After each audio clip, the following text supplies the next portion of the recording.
Que Deus abençoe ricamente a vida da sua igreja aqui em Presidente Prudente. Abençoe cada um de nós. Os Salmos que foi lido, ele fala um pouquinho, ele descreve tempos atuais. Apesar de ter sido escrito há muito tempo, ele descreve o que acontece nos dias de hoje, porque o homem, desde que é homem, o homem no sentido da criação do ser humano, né? Na sua essência ele é igual, né? E eu já tenho dito isso há várias vezes. O homem na sua essência não mudou em nada, né? É um homem com sentimentos, com vontades, com desejos, né? E não era diferente lá atrás, desde a criação.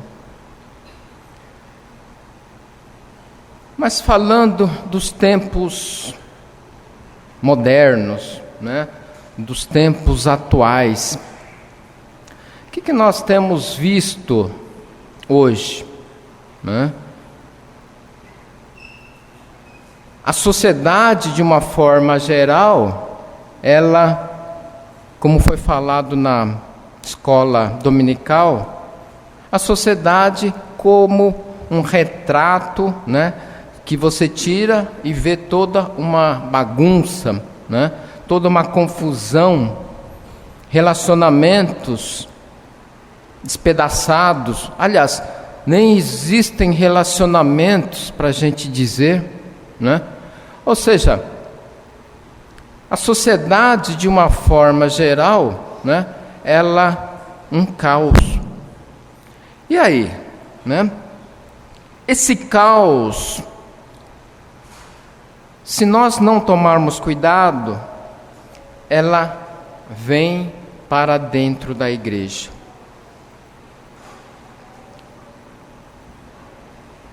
Primeiro século, no início da igreja, a gente ouve palavras que também falavam, olha, precisa colocar as coisas em ordem.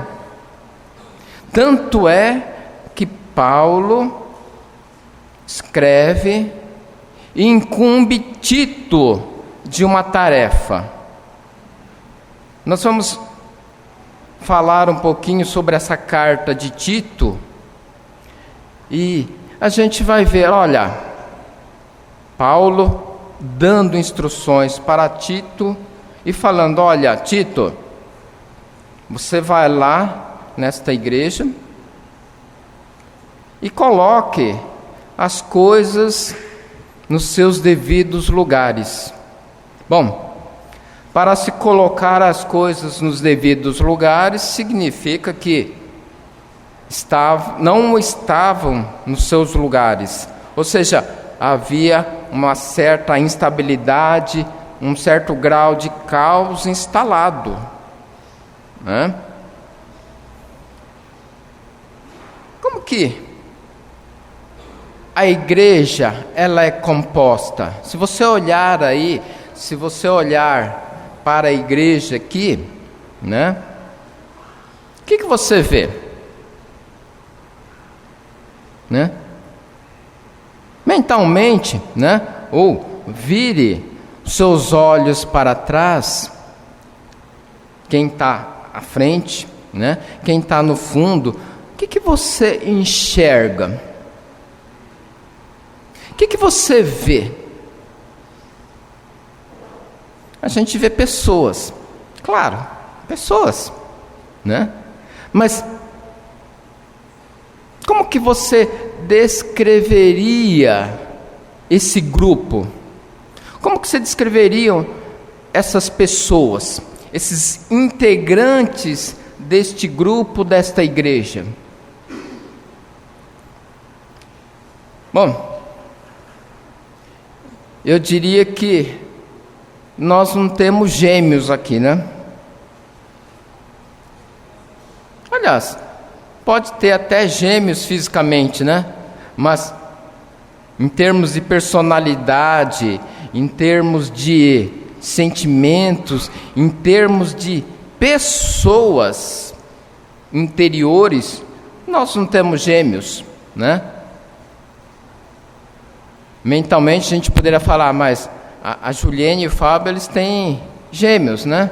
Sim, mas fisicamente, mas um diferente do outro. Assim é a igreja. Pessoas diferentes, pessoas que pensam diferentes, pessoas que reagem diferentes. Se você apresentar uma situação, você pode ter certeza que quem está do seu lado muitas vezes não vai pensar igual você, não vai chegar à mesma conclusão que você. Por quê? Pessoas diferentes. A gente poderia falar, eu estou enxergando aqui pessoas diferentes, classes diferentes. Eu estou enxergando aqui grupos diferentes.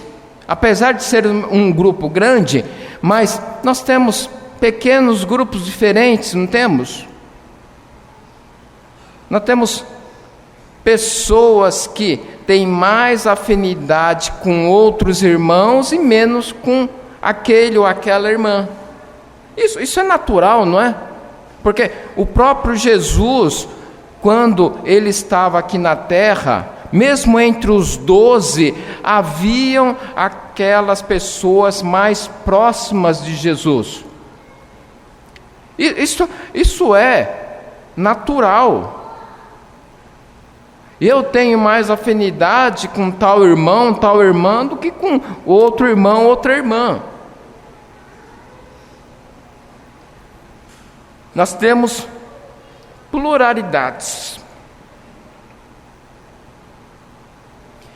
Então, por causa dessa pluralidade, por causa dessa diferença de grupos, diferenças de pessoas, personalidades, nós temos pessoas que têm níveis de entendimento diferentes. Eu diria, tem alguém aqui que numa situação ele já pesca num instante. Eu já sou mais lerdinho, eu tenho que pensar mais, eu tenho que analisar mais. Por quê? Para me absorver, para me tratar as informações, as situações, os problemas, né? E aí, eu sou mais lerdinho, né? Lá em casa, o pessoal fala, puxa vida, mas o pai demora, hein? Puxa vida, será que vai sair logo essa decisão? Né? Eu sou mais lerdinho mesmo, né? Faz parte da minha personalidade, do meu jeito de ser. Sim, lerdinho, né? Podem me chamar de lerdinho, que eu não vou ficar chateado, né? Mas o que eu estou querendo dizer é justamente isso, fazendo uma provocação, que nós temos diferenças entre nós. Mas, independente dessas diferenças, uma coisa precisa ficar claro: todos nós, sem exceção, todos nós devemos buscar o crescimento. Devemos elevar o padrão que a vida cristã requer. Eu já falei, e acho que você já deve ter ouvido, já não só da minha boca, mas de outras bocas também, aquela síndrome de Gabriela que fala, né, que eu nasci assim, eu cresci assim, eu vou morrer desse jeito. Ou seja, eu sou uma pessoa que não mudo. Não, pelo contrário, nós devemos mudar. Quando se fala que Todos nós devemos buscar o crescimento. Ou buscar o crescimento é mudanças. É nós mudarmos. E a vida cristã, ela exige que nós elevemos o nosso nível de espiritualidade. Nós não podemos ser, como a própria Bíblia diz, eternos nenês necessitando sempre de leite. A Bíblia diz, olha, vocês tinham que ter crescidos e vocês já deveriam estar em condições de comer carne, mas não, vocês ainda são crianças necessitando de leite. Significa o quê? Não houve crescimento, não houve o amadurecimento espiritual.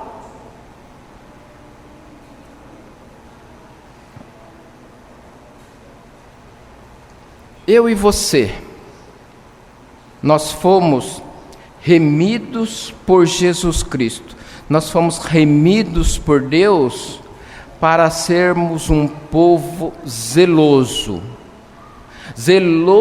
de boas obras.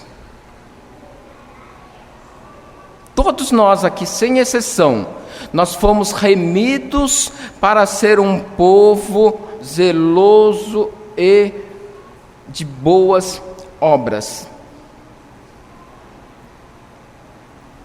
Aí, qual a boa obra que eu estou fazendo neste momento?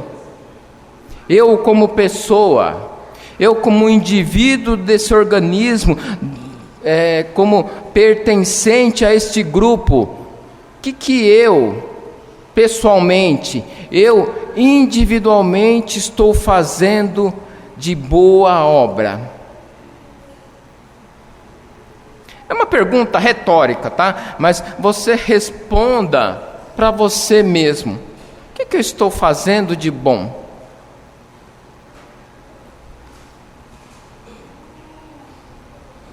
Vamos abrir para Tito.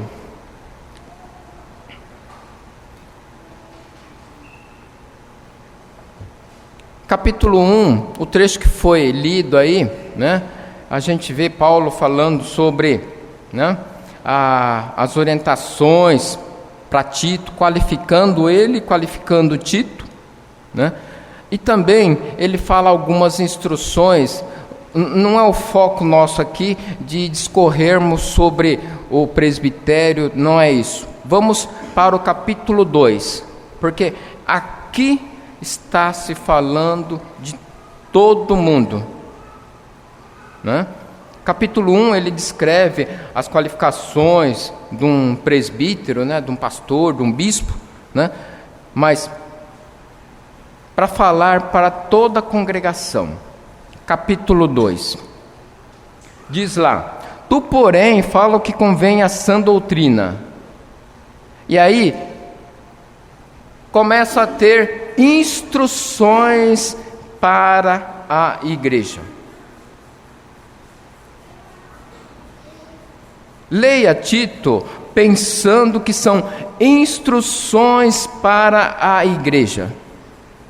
E aí, quanto aos homens idosos, que sejam temperantes, respeitáveis, sensatos, sadios na fé, no amor e na constância. Temos homens idosos na congregação?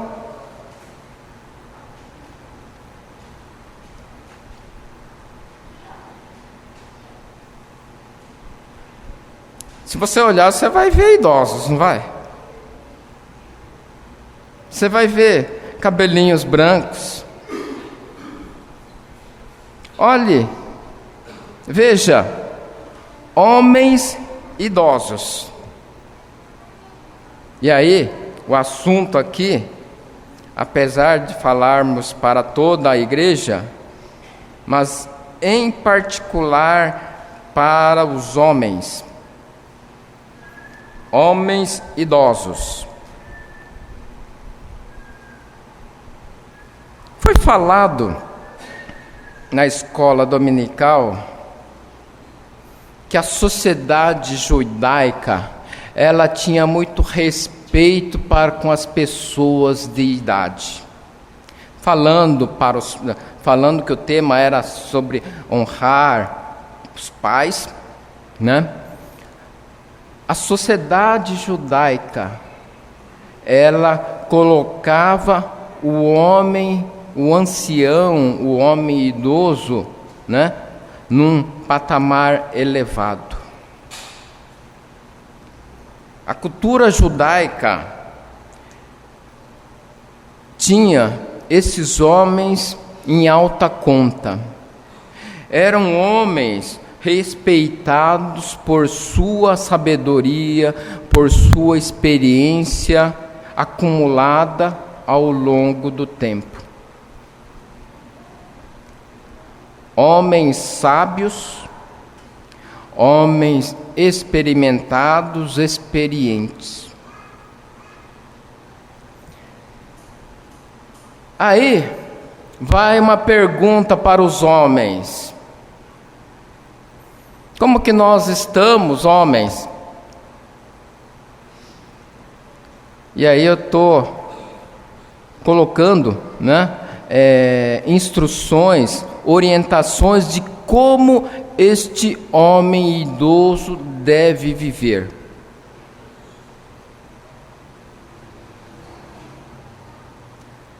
Diz o texto lá que este homem ele tem que ser temperante. O que é ser um homem temperante?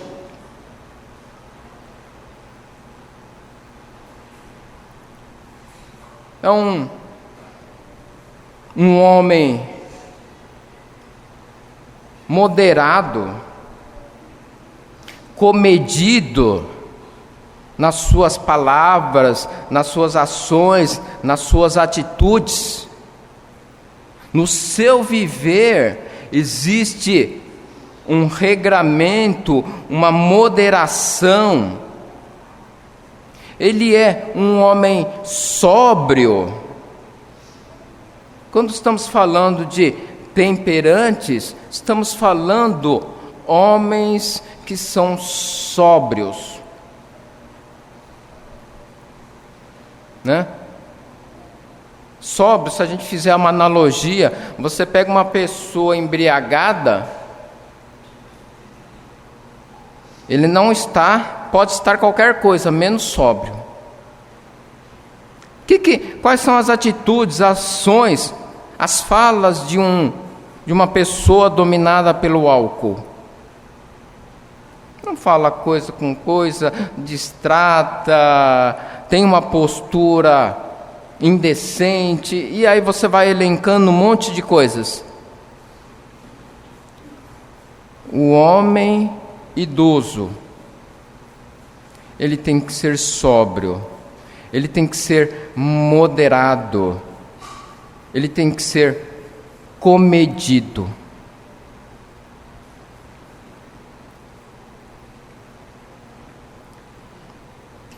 Sabe, uma pessoa que tinha suas dificuldades, ele não media as palavras e ele não media as atitudes. Dentro dos 12 tinha alguém que era mais ou menos assim, né? Ele tinha uns rompantes lá de falou ele já estava, sem pensar, já estava agindo já. É uma pessoa moderada? É uma pessoa comedida, que pensa, que analisa?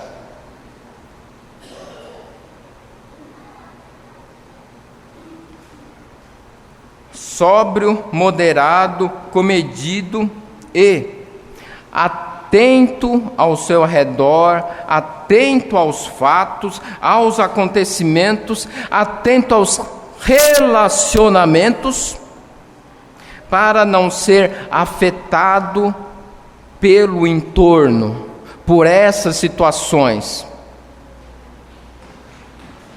Porque ao ser afetado por essas situações, ele acaba desistindo. Um exemplo: quantas pessoas desistem de Jesus Cristo. Porque aconteceu tal situação, tal irmão, tal irmã falou atravessado, olhou torto para mim. E aí,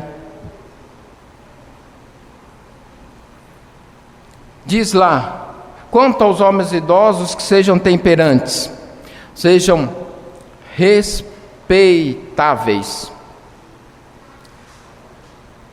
Falou-se muito, sobre o respeito que os filhos devem ter para com os pais. O que é um homem respeitável?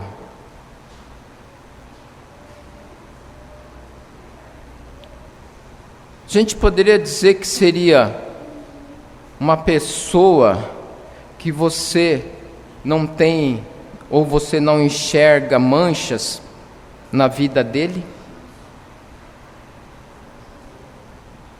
Seriam pessoas que serviriam como um modelo para nos ajudar na caminhada cristã?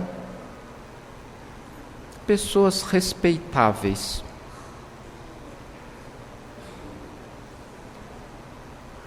Olha, sobre como cuidar das finanças, por exemplo, olha, aquela pessoa, ele sabe muito bem administrar as suas finanças.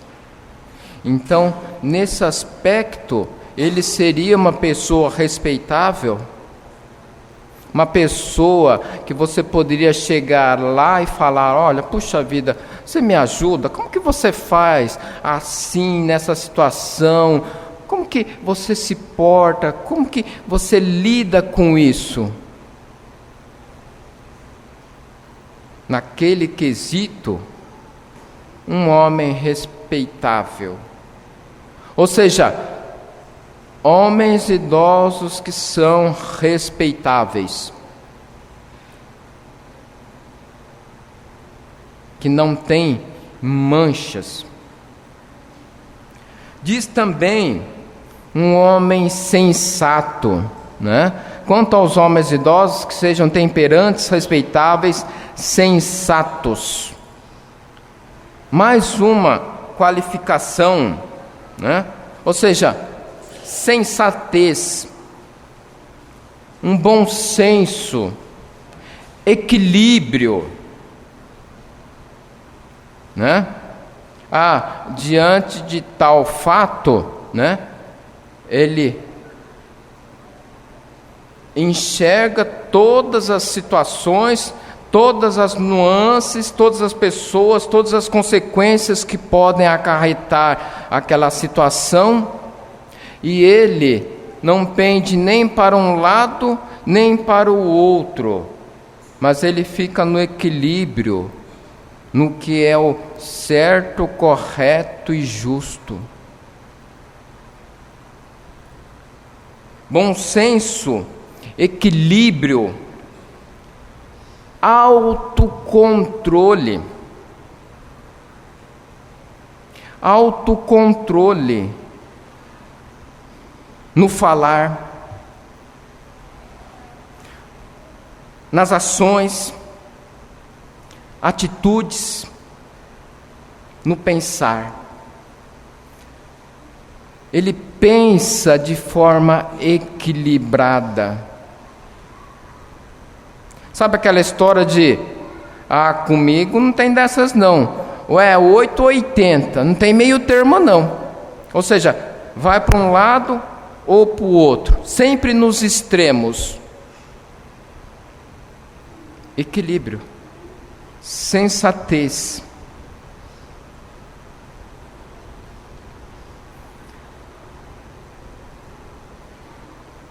Homens, e aí eu falo para os homens mesmo. Como que nós tomamos nossas decisões?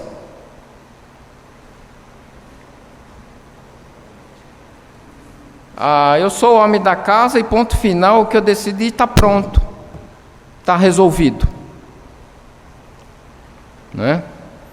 Tem bom senso nisso? Existe equilíbrio nisso? Existe sensatez nisso? Mas, espera um pouquinho. Essa minha decisão vai afetar, ou pode afetar, a minha esposa, os meus filhos, as pessoas que estão ao meu redor. Eu estou levando isso em conta? Eu estou levando isto e avaliando essas implicações, essas extensões que vão acontecer? Sensatez é equilíbrio, é o bom senso.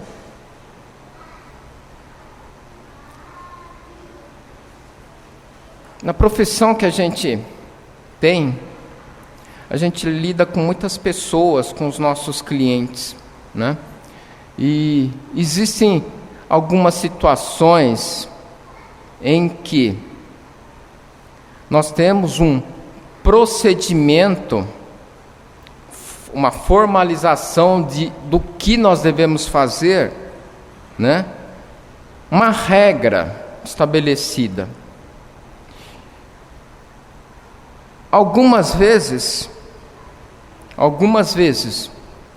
a gente não segue essa regra, porque analisando a situação da pessoa, poxa vida, aqui não tem como aplicar tal procedimento, né?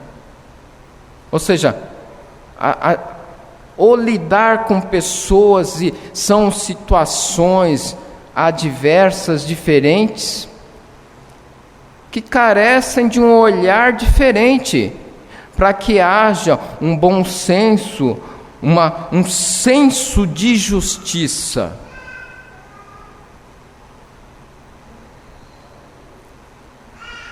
Nós levamos dessa forma a ferro e fogo, não importa a situação, não importa as pessoas. Homens idosos, eles devem ser sadios na fé, no amor e na constância. Sadios, saudáveis, não doentes, na fé, no amor e na constância. Na fé, a base da nossa vida cristã não é a fé,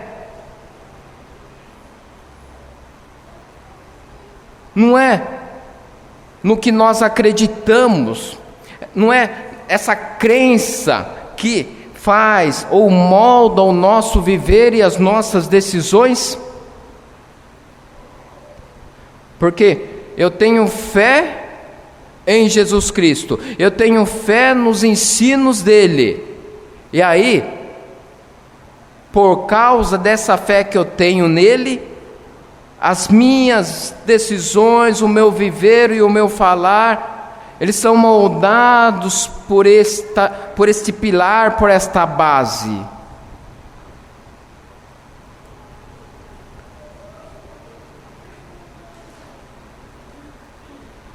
Homens idosos que sejam sadios na fé. Fé viva, fé atuante.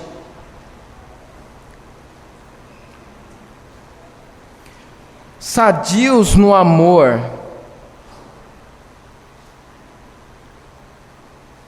O irmão Leonino falou na aula dominical, o amor como o esteio para as nossas tomadas de decisões, para a nossa orientação, né, de como proceder, tudo que fizer baseado, lastreado pelo amor. É a vida pautada, dirigida pelo amor. Se eu vou fazer esta ação, é porque está baseado, pautado no amor. Eu vou fazer esta outra ação, porque está pautada e dirigida pelo amor. Uma vida pautada e dirigida pelo amor, cada gesto, cada pensamento, cada atitude lastreado por esse princípio. E também diz aqui, quanto aos homens idosos, que sejam sadios na fé, no amor e na constância. Você já teve contato com pessoas diagnosticadas como bipolar? Como que é essa pessoa?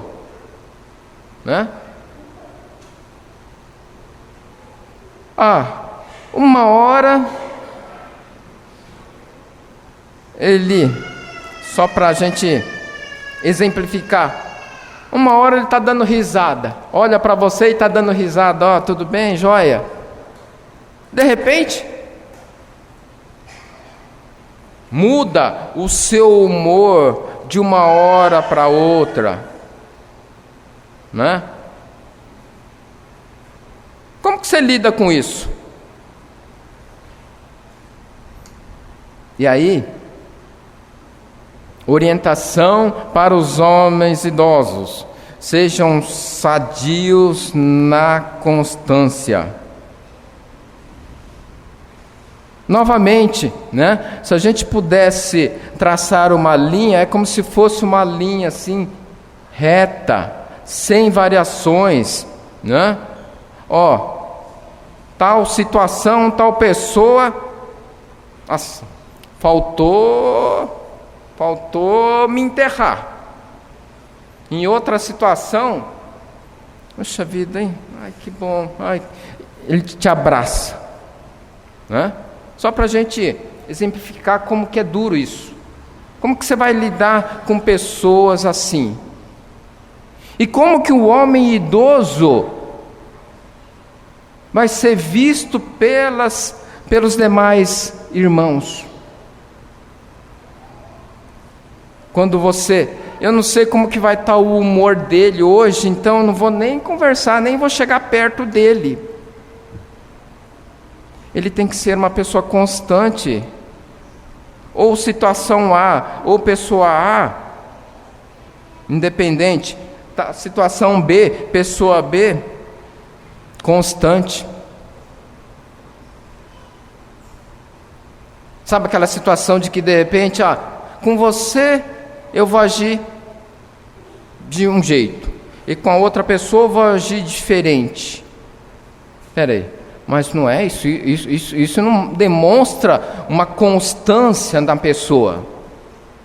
Muito pelo contrário, Alguma coisa deve ter de diferente, de estranho nisso. Ou seja, homens idosos.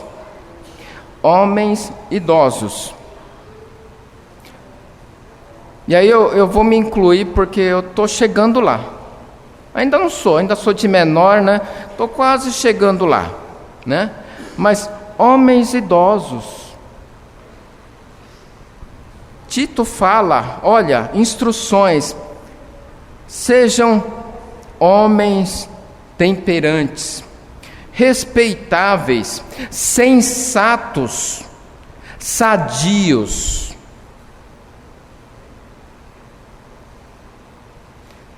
Quatro qualificações para os homens maduros da igreja. E aí, o que vai acontecer?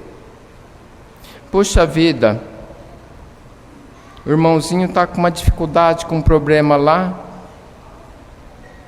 A quem eu vou recorrer? Eu, menor, estou com um problema, por exemplo, no casamento. A quem eu vou recorrer?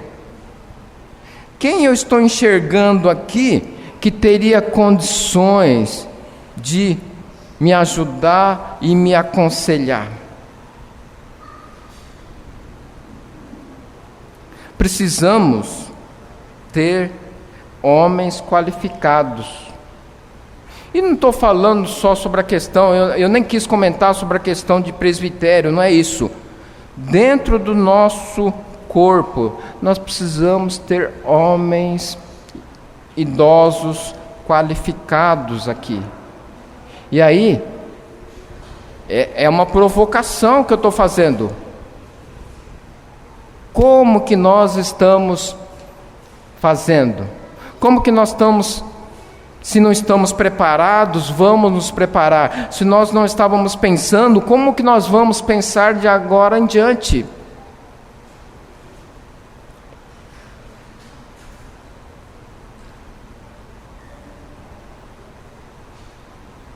Colocando as coisas em ordem.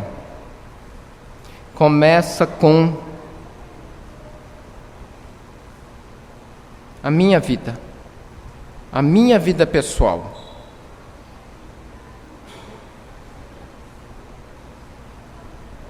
Mateus 7:5 diz lá, né? Hipócrita, tira primeiro a trave do teu olho, e então verás claramente para tirar o argueiro do olho do teu irmão.